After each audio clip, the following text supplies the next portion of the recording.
All right, y'all. So I know we've talked about types of credit cards to have. We've talked about changes to credit scores. But today, I want to talk about when you should not use your credit card. Let's get into it. Now, before I get into when you should not use your credit card, I do want to give you a point of view of when you should or why it's important to use it in some cases. One being, using your credit cards are going to benefit your credit history. If you have credit and you're not using it, it's not showing that you can manage your credit. And that does not mean max out your cards. That does not mean leave a balance even on your cards each month, but some type of utilization once so your accounts can stay open. Because after a long time of you not having any activity, your card companies just might close it. So you want to avoid that. So use it sometimes. And that's one of the reasons why. The other reason is using your credit cards online especially are going to help deter or minimize hacking and all types of other threats. Because God forbid you are using your bank card and someone gets your account information. Your bank account could be wiped out when you were maybe about to have a automatic payment taken out of your account for a bill or something. Then not only do you not have the money there, you also are going to incur some type of fee. You're going to have to wait longer to get your money back, versus if it's just a card, you can say, hey, I didn't charge this, and then you'll have it added back onto your account. You know, they'll do some type of investigation, but you won't have your liquid money hanging in the balance, you know, kind of messing you up with everything else that you need. So that's why you do want to use your credit card sometimes. But when you don't, or when you should not use your credit card, here are some instances. Now, overall, hopefully, using your credit card is a good experience. However, it could go terribly wrong. Now, here are some instances where you don't want to use your credit card. First one is if you are mindlessly spending. So if this is you, if this is your case right now, I want you to do this right now. Go open up a new tab. Leave this playing so you'll have a reminder. Open up a new tab because this is dangerous. You're going to go on Amazon, right? Now here's where it gets really dangerous. Don't look at anything. Just go to your account, right? Go to your payment methods and delete your credit card off of Amazon. The point here is to make it hard for yourself to aimlessly spend, or spend without thinking, or spend without looking at the dollar amount. If you're mindlessly spending, you want to minimize the chances of you just searching and clicking add to cart and then hitting that checkout button. You want to make yourself think about it. You want to make yourself work for it. If you're just, where did all of my money go? And you look at your statement, you're like, oh, I did that. Take your cards off of your accounts. Take it off Groupon, take it off Amazon, take it off all of those places. Okay? You'll thank me later. Instead, what I want you to do with that credit card, because I'm not going to offer you a hurdle without giving you a solution now. Instead of aimlessly spending, I want you to pay the bills that you were already going to spend or pay for in cash. I want you to pay for it with the credit card and then pay that credit card off with that same cash. So that way you can still use your credit card and get your utilization going, but you won't risk the mindless spending and saying, oh, I have to put something on it, to keep it active. No, just put a bill or two on it. That's it. And you can even automate it and then even automate paying it back. So that's one. Two goes hand in hand with one, mindlessly spending. You are not sticking to your budget. Say you go into a store and whatever you were looking for might be a little bit more than you anticipated, or maybe went up in price, or whatever the situation is. Or you see one extra thing that's like, oh, you know what, I forgot I needed that. If you only bring cash with you, you are going to automatically limit yourself or make yourself stick to your budget. Whereas if you have a card that you're just charging, oh, it's just a little bit over. Oh, it's just $5 over. Oh, it's just $10 over. Those $5 and $2 and $10 and $3, they add up. When you're doing it multiple times in a week, in a month, it's gonna add up. So in the case where you are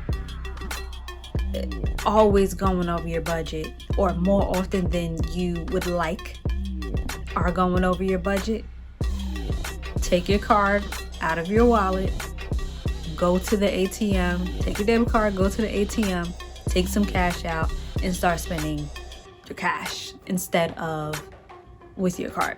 Because again, it's going to make you reevaluate what you've purchased or what you are looking to purchase, and see what's important, what you actually need, what you actually are going to use, and what you don't. So that's 2. 3.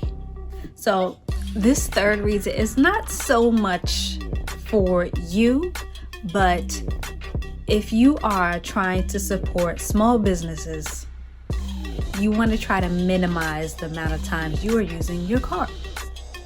Tell you why. So every time you swipe your card is attached to Visa, it's attached to MasterCard, it's attached to Discover, it's attached to Amex, right?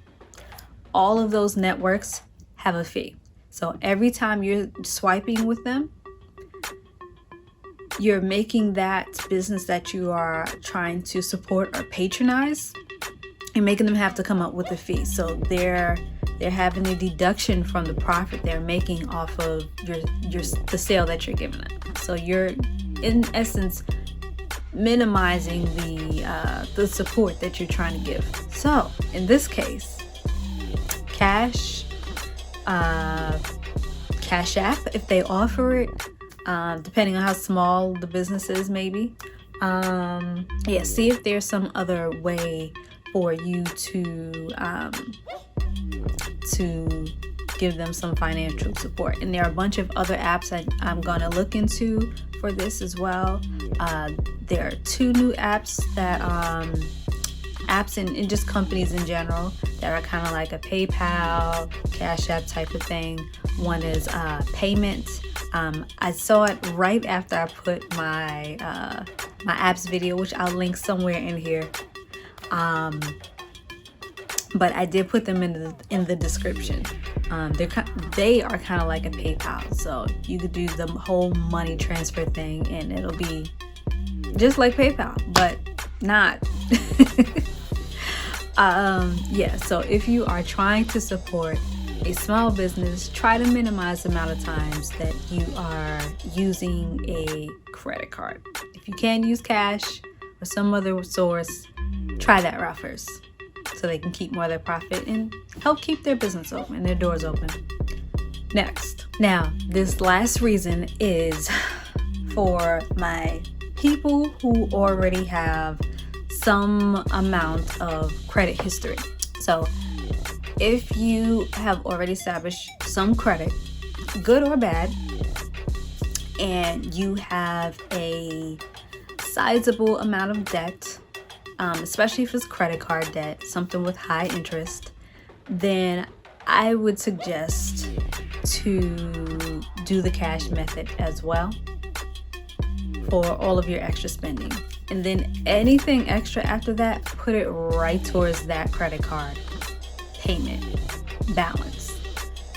Reason being, if you already have a credit card balance and that's significant and you're trying to catch up with it, the more you put on, the more interest that you're going to be incurring. So you want to make sure your actions are not counteracting you paying off the credit card. So pay for what you need now with your cash, and any extra that you have, put it right towards that credit card payment or loan payment, or whatever the situation is with whatever your high interest debt is.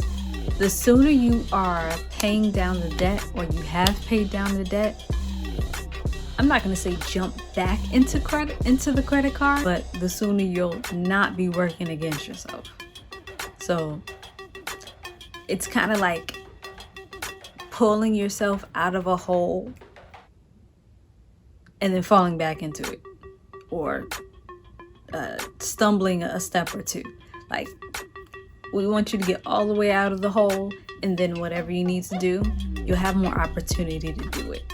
And you won't have this debt hovering over your head, and you'll still be able to take care of whatever it is that you need to take care of.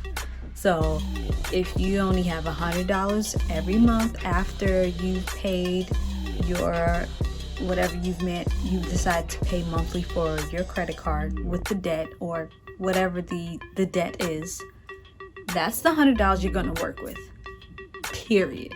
Maybe you need to start a little garden to supplement the groceries, or whatever. You're gonna have to think outside the box. So those are my 4 suggestions on when to not use your credit card, just for your benefit, and for the benefit of your community as well. So if there are any other reasons you stepped away from using your credit card temporarily, for a month, whatever the case is, let me know in the comments below. You might help out somebody else too. And I'll check you later. Bye.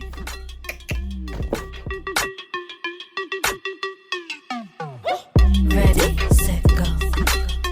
Ready, set, go. Ready, set, go. Ready, set, go. Ready, set, go. Ready, set, go. Ready, set, go. Ready, set, go. I do it better. I'm a go-getter. Straight to the top, I'm a peace setter. Oh, my ambition, I'm so proficient. You just might miss it. This my addiction.